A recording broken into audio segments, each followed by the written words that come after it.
This channel does not promote any violent, harmful, or illegal activities. All content provided by this channel is meant for an educational purpose only. মানুষ হয়তো বলবেন যে বিবেক খণ্ডিত হওয়া উচিত না, অপরাধের সময় বিবেক একভাবেই কাজ করতে পারলে তাকেই প্রকৃত অর্থে বিবেক বলে, এটা মানুষ বলতে পারেন।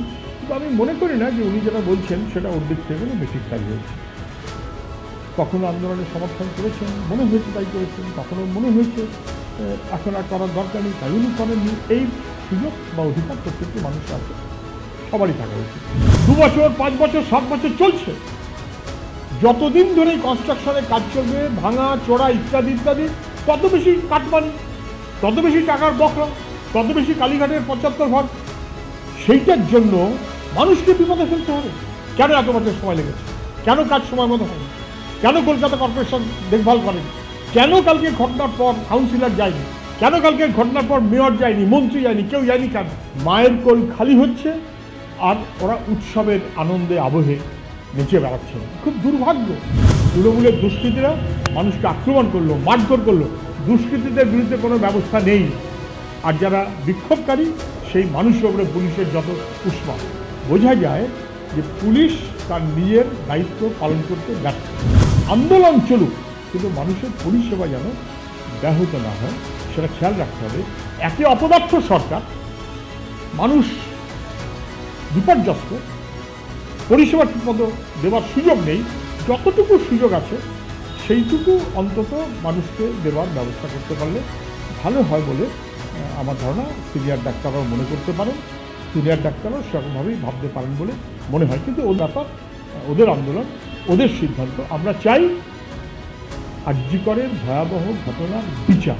তৃণমূল সাংসদ কল্যাণ ব্যানার্জি কখন কি বলেন না বলেন উত্তর দেওয়ার কোনো প্রয়োজন আছে বলে আমি মনে করি না, আমি উত্তর দিতে আগ্রহীও না।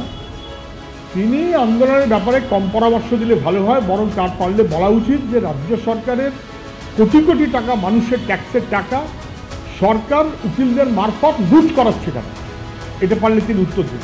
ভয়াবহ নির্যাতন, খুন, তারপর তথ্য প্রমাণ লোপাট, তারপরেও কল্যাণ ব্যানার্জিরা যদি এই ধরনের কথা বলেন সেটা অসংবেদনশীলতার চূড়ান্ত বলেই আমি মনে করি। গ্রেপ্তার করার তো কোনো কারণ ছিল না। কেন গ্রেপ্তার? কিন্তু ওখানে কী করেছে? থানায় বসে থেকে নেই তো, আর তো কিছু না।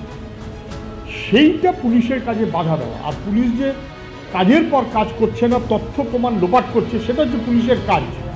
আর প্রতিবাদ করলে সেটা হচ্ছে কাজে বাধা দেওয়া। কখনো হয় নাকি? এলাকার সমগ্র মানুষ, দলমত নির্বিশেষে মানুষ কালকে রাস্তায় নেমেছে।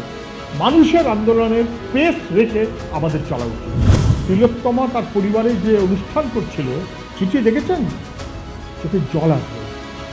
তার মায়ের কোনো কৈফিয়ত নেই, তার মায়ের কাছে উত্তর দেওয়ার মতো কিছু নেই। বাঁশজনীর মা, তার কাছে উত্তর দেওয়ার মতো কোনো সুযোগ নেই।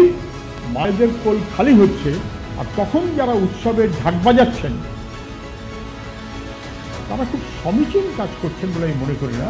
যার বাজাবার সে বাজায়। রাজনীতির নেতারা ঢাক বাজাতে নেমে গেছেন, এটা দুর্ভাগ্য।